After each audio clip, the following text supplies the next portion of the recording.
Magandang araw sa ating lahat at para sa video na ito ay papaliwanag natin ang mga basic ideas patungkol sa economics. Bago natin pag-usapan yung mga konsepto sa economics ay i-define muna natin kung ano bang ibig sabihin ng economics.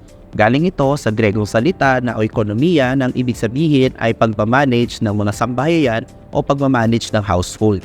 Though ang economics ay usually ginagamit siya upang ipaliwanag ang mga kayamanan, pananalapi, pero tandaan natin na hindi ito tungkol sa pera.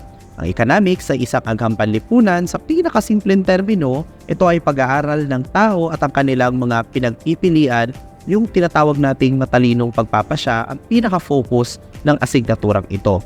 Sinasalaysay din dito sa economics kung paano ginagawa ang mga bagay o mga produkto at serbisyo, kung paano nililipat ang mga ito o tinatawag natin na pamamahagi at kung paano ginagamit ang mga bagay na ito sa pagkonsumo ng tao sa araw-araw. Ano ba ang ginagawa ng isang ekonomista? Kadalasan sila ay sumusuri ng mga programa at nag-aaral sa pag-uugali ng isang tao at yung mga tinatawag natin mga panglipunang problema o mga panglipunang mga nangyayari sa ating buhay sa araw-araw, at isa rin sa mga kontribusyon nila ay yung kung paano ba nakakaapekto ang desisyon ng tao sa kanilang tahanan at kung paano nakakaapekto rin yung desisyon ng gobyerno sa pangkalahatan. Now, bakit importante ang economics? Importante ang economics dahil tumutulong ito sa atin upang maunawaan ang mga makasaysayang trend, mahulaan ang mga hinaharap na kaganapan at magbigay sa atin ng impormasyon para sa ating mga desisyon at maging epektibo tayo sa paggamit ng limitadong yaman natin. Speaking of limited na yaman, bakit may economics? Kasi meron tayong tinatawag na scarcity o yung tinatawag nating kakapusan.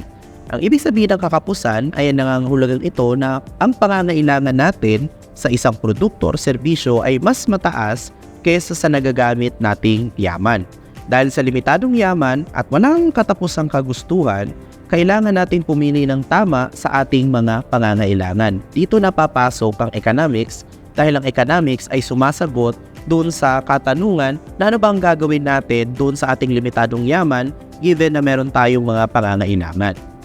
Sa bawat pagpili natin ay nai-encounter din natin yung isa pang konsepto sa economics na tinatawag nating opportunity cost. Ano ba ang opportunity cost? Ang opportunity cost ay yun yung bayad kapag pumipili ka ng isang bagay na isinusuko mo. Halimbawa, kung pipili ka na pumunta sa isang sporting event sa halip na manood ng pelikula, ang pelikula o yung pagkakataon na makapanood ka ng pelikula ang nawawala dahil sa yung pagpili sa isang sporting event, at yun yung tinatawag nating opportunity cost.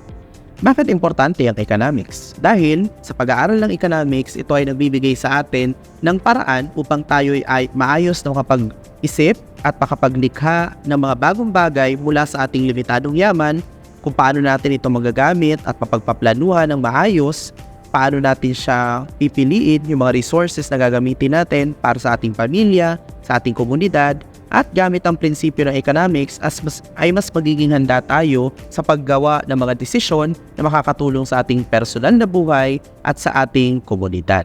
At yan lamang po para sa ating introduction sa economics. Maraming salamat sa inyong pakikinig.